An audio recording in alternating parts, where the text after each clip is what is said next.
Good morning mga idol! Good morning, good morning, good morning, good morning, good morning! Mga idol, nagbabalik si Seaman TV Lag at ito at sa gustong mga matuto at may counting kalaman dyan mga idol, si-share natin ito pag-testing ng water content sa ating main engine system oil. At ito nga, at ang ating first assistant engineer ay magkukuha ng water content sa ating oil para malaman natin kung siya ay may contaminate ba ng oil, ng water.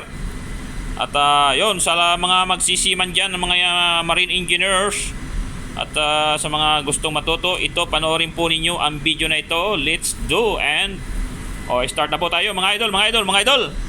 Yan, at ito po, pupunta po tayo. Ang ginagamit nga po pula natin ay Dro-Marine. Yan, Dro-Marine, at ang chemical natin na ginagamit din ay Dro-Marine. Kaya ito po, punta po tayo sa range ng water ng test content po na ito. Ito po yan, yan. Pupunta po tayo sa range na 0.02-1%. Yan, water po. Water ang ating testing, water test. Yan. Ipe-press po natin yung next. Yan, next po, test. And pupunta po tayo sa, kasi dalawang klase po yan, may powder at saka may paste. Ang ginagamit po natin ay paste. Ito. Yan, paste po tayo. Kaya pupunta pa tayo na pindutin po natin next to. Yan, and then lalagay po tayo ng 20 ml. Bali 20 ml po na reagent. Yan. Yan po yung ating 20 ml na reagent. Yan, yan po yan. Yan o, reagent SW. Yan. Yan po, kukuha po tayo ng 20. Bali 20 po, bali 10 ml yung laman niyang isa na yan. Kaya dalawang ganyan po ang kukunin natin mga idol. Yan, dalawa, yan, 10. Yan, 10 ml po yan kada isa. Bali dalawang ganyan. Dalawang ganyan po ang ating ilalagay para makakuha po tayo ng 20 ml mga idol. Yan, ganyan lang po mga idol. Ingat lang po lagi at gamit ng yan plastic gloves. Marami po yung mga gloves na yan. At para medyo matapang po yung chemical na yan minsan. At yung minsan lagi po pala matapang yan, ano? Parang yung ano lang matapang. Ito po yung ating paste. Yan, tanggalin po natin yung dulo.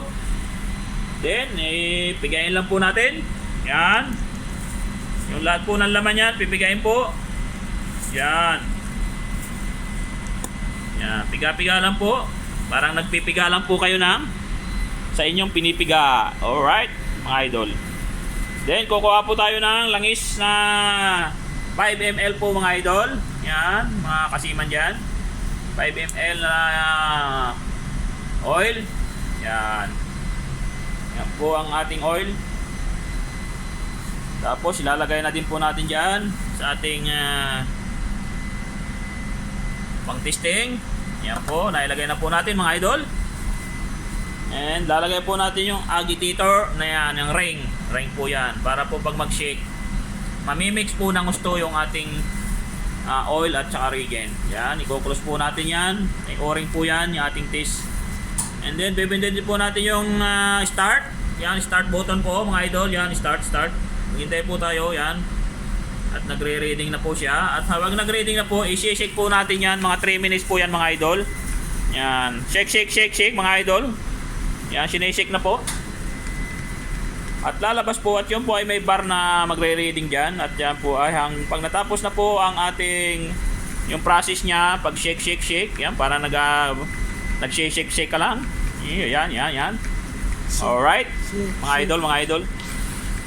Yan, parang sanay na sanay kang mag-shake. Alright.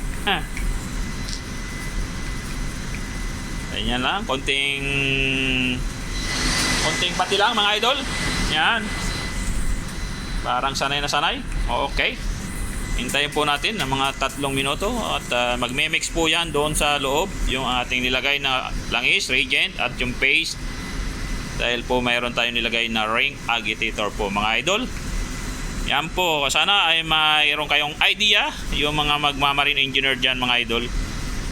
Yan. Ganyan po ang pag-testing. Isa po yan sa mga ginagawa dito sa barko mga idol. At nagkukuha rin po tayo dyan ng mga pagkuha ng TBN ng ating langis mga idol.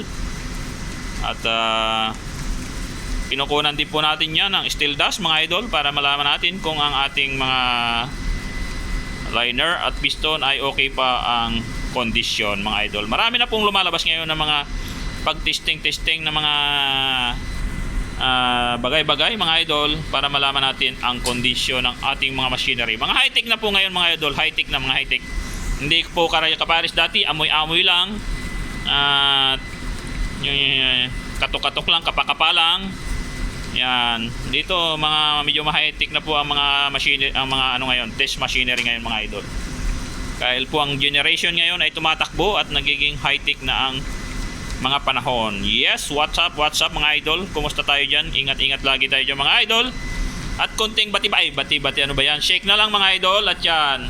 Lalabas na po ang ating result ng water test content sa ating langis mga idol.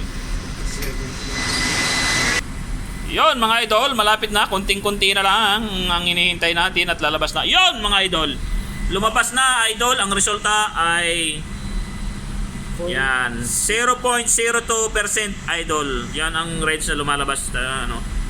Actually, ito mayroon tayo nakuha 0.02 water content. At medyo normal naman na range yan. Halos ganyan ang makukuha. O kaya 0.01. Mas maganda kung wala tayo makuha mga idol na tubig mga idol. Kaya yon, sana ay meron kayong idea mga idol kung paano kumuha ng water test content sa ating langis mga idol. Kaya hanggang dito lang mga idol, and see you sa next video. Mabuhay, muamua, chup chup. Yeah!